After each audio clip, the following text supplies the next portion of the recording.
That's a bit formal, isn't it? We're friends here. I'm trying to find my copy of one of the books I'm going to talk about here, and I can't. August is Women in Translation Month, so I decided to pick up 3 books that I had on my shelf that were written by women in a different language and were translated.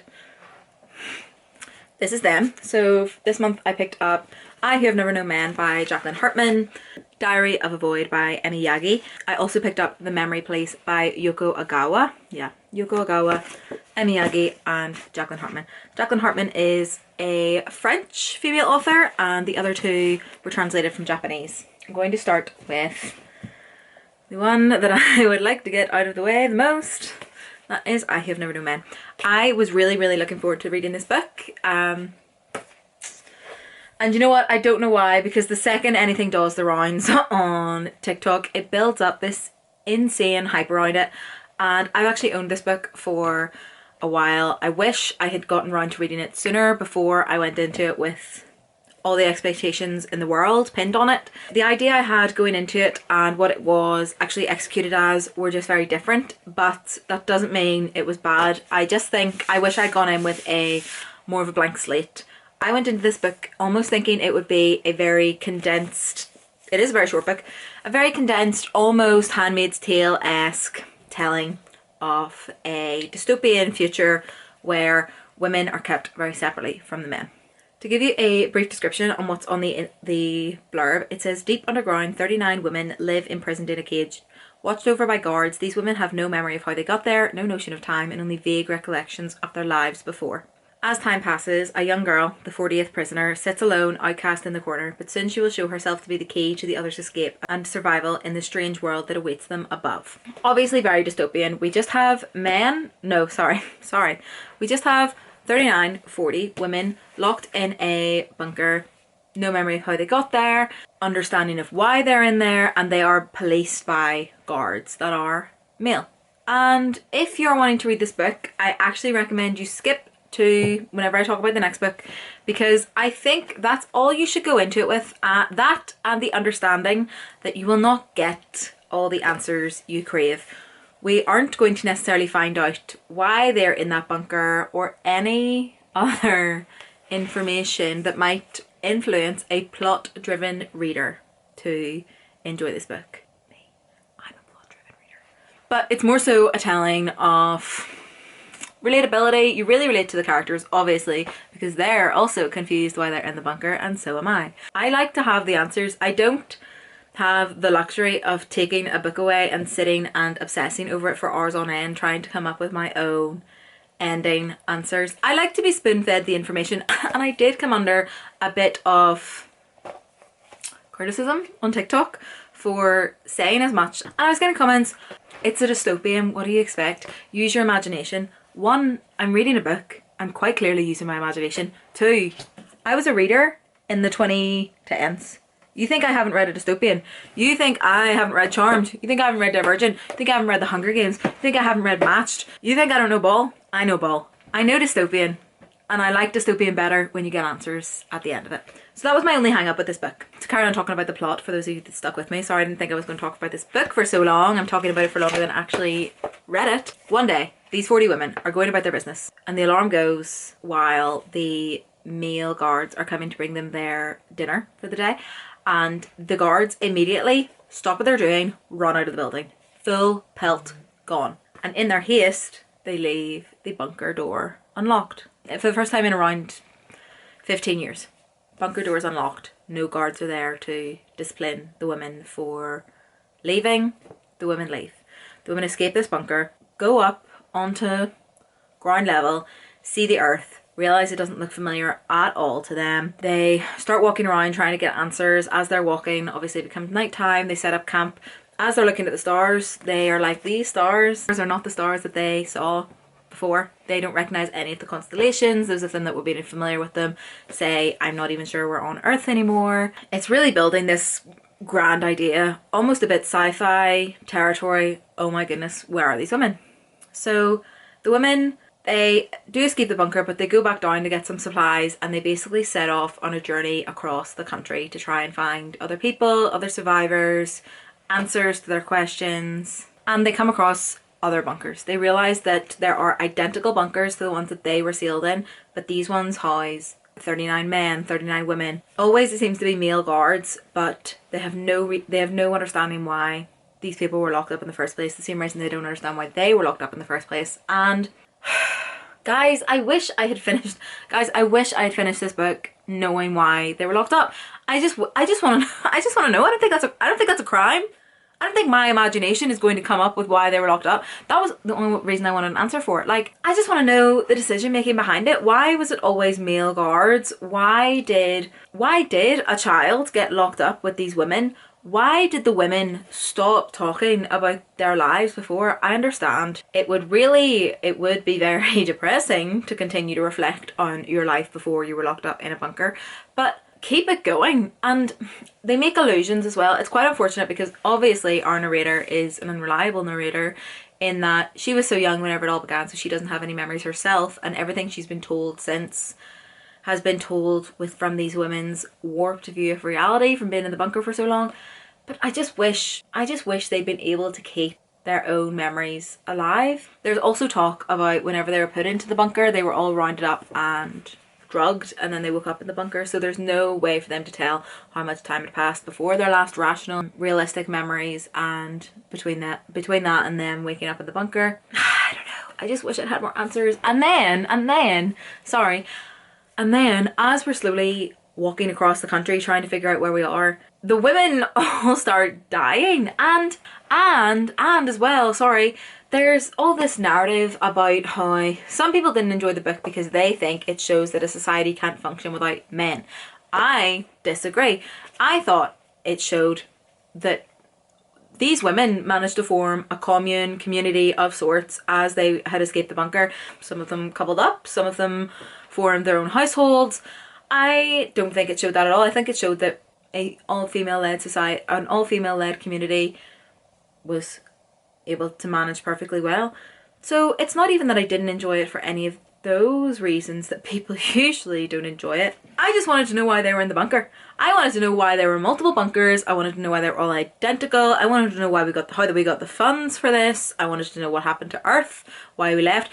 If I had to come up with a reason or an explanation myself, gun to my head, if I had to do it, I do think they left Earth and were terraforming another planet. But that being said, this planet had oxygen completely fine, and the main character as well, when every single one of the women she knew dies, and she's the only one left, she finds a bus full of men in similarly dressed clothing with a little backpack of supplies, and in the backpack of supplies is a book on how to farm, how to garden, the basics to gardening or something, and packets of seeds, as if they are very much about to start their own food sources. But all these bunkers were packed with food. They had meats, they had electricity. It's just annoying because the answers I'm coming to, whenever I remember details of the book, don't actually add up. And a lot of people keep telling me that you're obviously supposed to feel as confused by the end of the book that the main character does. I don't want to do that. I don't want to do that. Oh my gosh, guys, I can't say any more times that I wanted more answers, but I really, really did want more answers. Now, I will say, some of the comparisons and language in this book actually stopped me in my tracks. And did I get emotional parts? Didn't cry. Stopping the crying allegations now. Did I get emotional parts? Yeah. And was it relatable? Yes. So I'm not diminishing any of those points that people really love this book for. But I am saying I did not really love this book because I wanted more discussion. The book ends and the main character finds almost like a swankier version of the bunkers. It has this room with these oak tables where she sits and she writes her story, which is what you realise you're reading. I just wanted her to pull open a drawer and find a complete history from the last 50 years that you should read, and we would get the Cliff Notes. I just wanted something. I wish there had been something in that little room that she then dies in. She lives out her days in this little swanky bunker and then she dies. And we realise we're reading her story. I just wish, even if she had not realised herself that she was answering her own questions, because obviously She had a very limited education. She was in a bunker with 39 women that treated her like a child for the majority of her life. I wish the author had done something like that, so that we would have the answers, even if she didn't. Maybe that's dumbing down the main character. Maybe that's just not what the author... Well, clearly that's not what the author intended because she didn't do it. That is not to critique Jacqueline Hartman. I do think this was a good book. I just don't agree with the, oh my gosh, read this immediately, best book of your life. You'll not be able to think of another book once you read it. Hype it's getting. Jacqueline Hartman was born in Belgium. Sorry, I said French. She was born in Belgium. My mistake. Sorry, Jacqueline. Oh wait, maybe just translated from French is what I meant. Yeah. Her family fled to Casablanca when the Nazis invaded and only returned home after the war. After studying French literature, she started training to be a doctor but could not complete her training due to contracting tuberculosis. She turned to writing in 1954 and her first work was published in 1958. In 1980, she qualified as a psychoanalyst, and Hartman wrote over 15 novels and won numerous literary prizes, including the Prix Médicis for Orlando. I Who Have Never Known Men was her first novel to be translated to English and was originally published with the title The Mistress of Silence. Hartman died in 2012. What a life. Like, that is incredible. Incredible as well for a book that was written, in 1929 for me to be standing here in 2025 discussing it. Incredible. I love books. I love that stories can stand the test of time, and I did enjoy this book. I'm just giving you guys my honest thoughts, my honest questions, and that's why I would really, really love it if anyone has read this book. Please get into a discussion with me, because you tell me what your answers are and I'll adapt them as fact. I'm not above doing that. I've read fan fiction. I'm fine with that. Next, I read The Memory Police by Yoko Ogawa. Let me tell you a little bit about her. Yoko Ogawa has won every major Japanese literary award. Her fiction has appeared in The New Yorker, A Public Space, and Zoetrope. Her works include The Diving Pool, The Housekeeper and the Professor, Hotel Iris, and the story collection Revenge. The Memory Police was a finalist for the 2019 National Book Award for Translated Literature and was shortlisted for the 2020 International Booker Prize. Very cool, very cool. And, if I read the blurb to you, hat, ribbon, bird, rose. To the people on the island, a disappeared thing no longer has any meaning. It can be burned in the garden, thrown in the river, or handed over to the memory police. Soon enough, the island forgets it ever existed. When a young novelist discovers that her editor is in danger of being taken away by the memory police, she desperately wants to save him. For some reason, he doesn't forget, and it's becoming increasingly difficult for him to hide his memories. Who knows what will vanish next? Main character is nameless. Sorry. Unnamed main character is our main character. Our MC, if you will. The main character lives on an island where she will wake up in the morning and have a weird feeling, and she knows she's getting that feeling because she has forgotten something. There is a governing body called Memory Police that dictates what people are going to remember and what people are going to forget. When she wakes up in the morning and realizes that she has this strange feeling and she's been made to forget something, she then has to figure out what that is. And she'll go outside and see everyone all of a sudden dumping their hats into a river, and they'll get carried upstream and out of the city, and eventually all of the hats are out of the city and people just forget hats ever existed. This happens with numerous things. It happens to birds, it happens to letters, it happens to calendars, and all of these then impact the character and how they live their life. Obviously, some of these characters then have to completely find new jobs. Hat maker can no longer be a hat maker if there is no such thing as hats. You see these characters navigating their lives, and some of them then go into hiding from the memory police because they remember the things that they are supposed to have forgotten. And the memory police is very much actively looking for these people, hunting them down, and are taking them away. We don't strictly know where to. They do have government buildings obviously throughout the city, but we don't know where the people are actually taken. We don't see them because the main character never encounters them. She just knows the story. She knows a family that were friends with her parents before they passed away come to her with help because they would like her to take some things because they are about to go into hiding, and she does. They knew her mother, who was also taken to one of the memory police barracks and died there. So there is a very much nefarious tone to this governing body and what they are doing.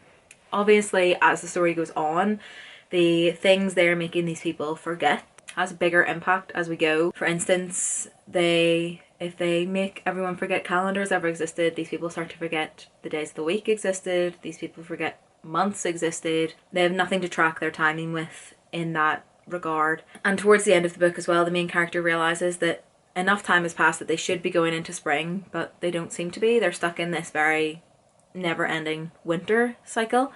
it is almost a bit paranormal, fantastical with what's going on this island. And you also hear about people that have gone on the lam, tried to escape the island in a boat. It very much doesn't give you the idea that everyone is just happy to be living on this island where their memory is not their own to control. Our main character is a novelist, and she realizes her editor remembers things, and after encountering the family that came to her with help and watching her neighbour get taken away by the memory police, she approaches her editor and says, I think you need to go into hiding and I can hide you in my house. And the editor realises himself that this is probably the only option. The editor has a wife that is expecting a child, still has no choice but to hide out in this woman's house. The editor continues editing the main character's books. The main character doesn't let on that she's housing the editor, but it's very interesting to see the dynamic between the two main characters that we kind of focus on, being the editor and the main character, as the editor remembers these things that the main character has no recollection of, but 2 chapters earlier will have spoken with complete clarity on. Eventually novels get outlawed by the memory police. She has to find a new job.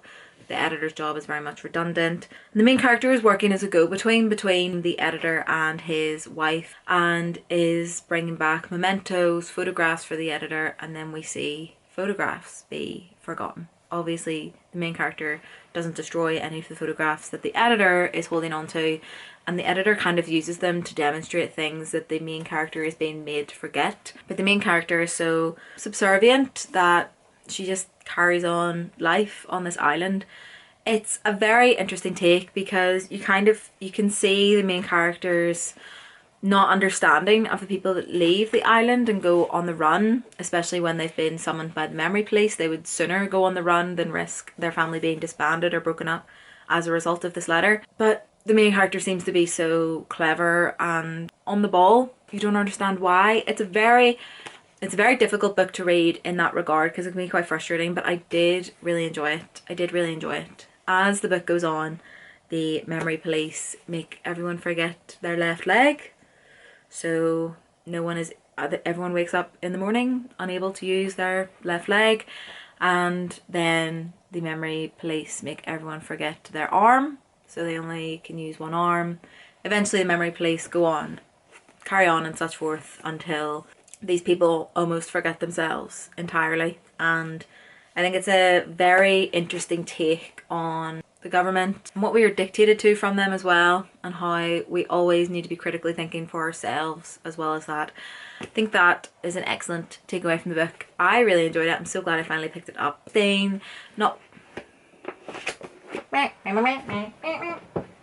Hi, my camera died.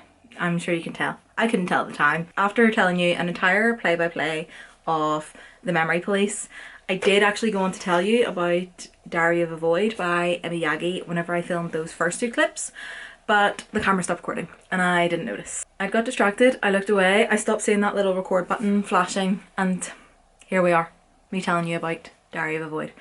Belatedly. Sorry. Quickly going to read you the blurb because a good synopsis, and hopefully it stops me telling you the entire plot like I did prior. When 34-year-old Shibata gets a new job in Tokyo to escape sexual harassment at her old one, she finds that as the only woman at her new workplace, she is expected to do all the menial tasks. One day she announces she can't clear away her co-workers' dirty cups because she's pregnant and the smell nauseates her. The only thing is, Shibata is not pregnant. I picked up this book in Barnes & Noble when I was in America, and I just thought that premise was so interesting. I thought it was going to be a wild ride, and it was. This follows Shibata, who very early on decides to tell her boss that she can clear away the dirty cups, the leftover lunch, the messy meeting room, all tasks that have been very much indirectly left to her. So much so that although they aren't her job, once a meeting has adjourned or the coffee cups have built up around the sink, people will passive aggressively walk past her desk being like, wow, it's a shame no one's going to clean those coffee cups. And she hears this and is like, it's not my bloody job to clear up the coffee cups. Because she's the only woman in the office, it all falls to her. Whenever Pam invents that office maintenance manager, whatever role that she takes on in the office, it's like that, but sexist in Shibata's case. And basically the entire book is broken down into the weeks of Shibata's pregnancy, and it goes all the way from whenever she first tell someone she's pregnant up until and after the week 40/delivery mark. In fact, it goes to week 40 and then it jumps to 12 months later, and it is a wild ride throughout. It's almost a bit surreal at times because you see this woman start to believe her own lie and then her own delusion, but she's our main narrator and our only eyes on the story, so we have to believe everything she's telling us, but everything she's telling us we know to be untrue. We see her navigate the new dynamics in her workplace, friendships that she makes along the way with other expectant mothers, with another person in the office that is a bit clueless and looked down upon, but he has been unsuccessful in trying for a baby with his wife, so he kind of lives vicariously through Shibata, helps her think of baby names, you know, is really invested in when she's going for her scans and things like that. A real emotional trip. In the beginning few weeks, Shibata is just happy to be able to leave the office in the daytime hours and go to the supermarket when there's still stock on the shelves. She is really just working on a work-life balance, and then as her pregnancy progresses, so do her ideas associating with it. She starts to do pregnancy Pilates and birthing classes, and she really just dives headfirst into this falsehood that she's created for herself, and it's very good. I enjoyed it. You could definitely sit down and read it in one sitting, but you will grow so frustrated. There were so many times I was just turning the pages trying to figure out what was going to happen, and I don't know what I expected to happen, but even still I was surprised. At one point I think the author had done such a good job of describing this whole situation, I was convinced the main character was pregnant even though I knew she wasn't. It's honestly one of those books where you kind of have to read it to understand the depth of the story. The title itself actually comes from the health book that is given to all expectant women, expectant mothers that are beginning. There are so many allusions to Japanese culture around pregnancy. Even then, Shibata is an unmarried 34-year-old woman. The shame and negative connotations that come along with a woman in her situation being pregnant and how she navigates that, all very interesting. The friends she makes and their familial balances are also very interesting. It's almost like a real slice of life, but from a very morally grey character.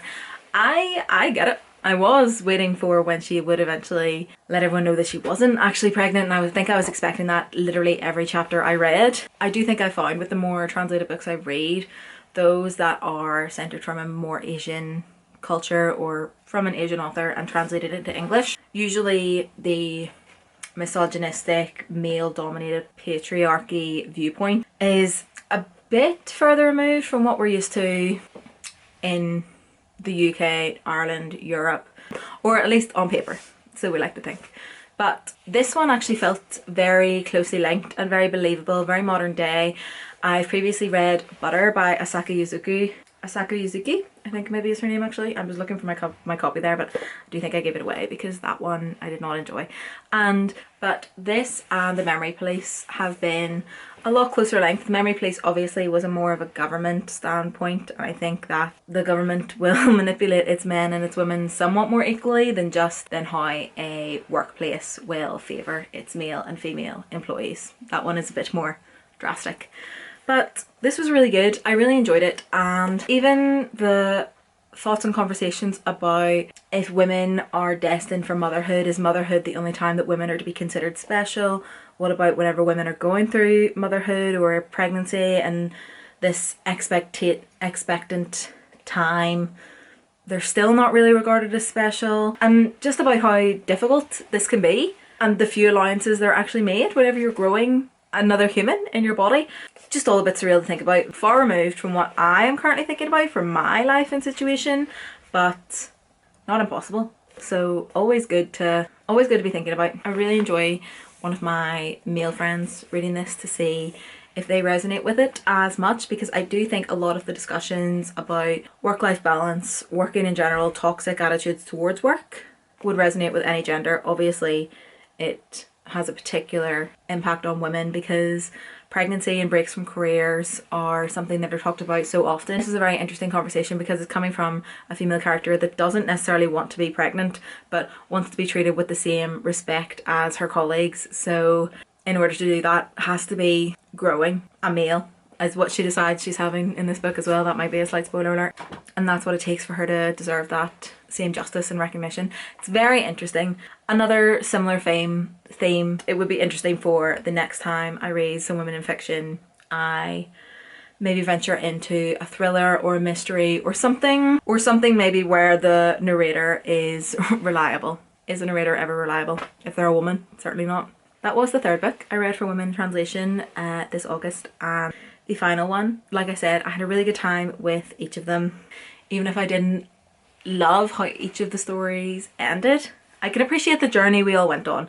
And again, really interesting to see how the different cultures influence the stories, and it makes me even so much more aware, because obviously I love Irish authors and Irish storytellers, but is that because I resonate as closely with the culture and the sense of humour that it makes it so impressive that these books are resonating so much with their own culture that they're being translated into all of these other languages. I don't know, just the act of translation itself I think is incredible. I'm always trying to broaden my horizons with the authors I read anyway, so I was really happy to get 3 books read to fit the criteria for August. And I'm also going to try and be more vigilant as to which months are being celebrated, reflected in the book community as well, to try and diversify my reading. But this has been a really fun dipping my toe in situation, especially because, again, I think I said at the start of this video, I have read translated fiction before, so it wasn't a completely new experience to me. But focusing on women specifically, I really enjoyed, especially seeing how, yes, the cultures may influence their situations, but the wants and plights and frustrations of these women seem to be universal. And that's just girlhood for you, really, isn't it? I'd love to know if there are any female translated works you guys have recently read. If you're interested in any, I definitely recommend these ones. If you yourself want to feel like you're going mad as you read, I'd recommend Diary of a Void. If you want to think a bit more critically about what's going on around you, I would recommend Memory Place. And if you want to be frustrated by no end and then left confused, I would recommend I Who Have Never Known Men. Thank you so much for sticking around. Sorry for the change of scenery. I will try not to do that again. I've been watching this record button for the entire time I have been filming this segment, so I guess that is something I'll be vigilant to more in the future as well. Thank you guys so much for watching, and I will see you with my August/September reading wrap up. It's coming. See you soon. Bye.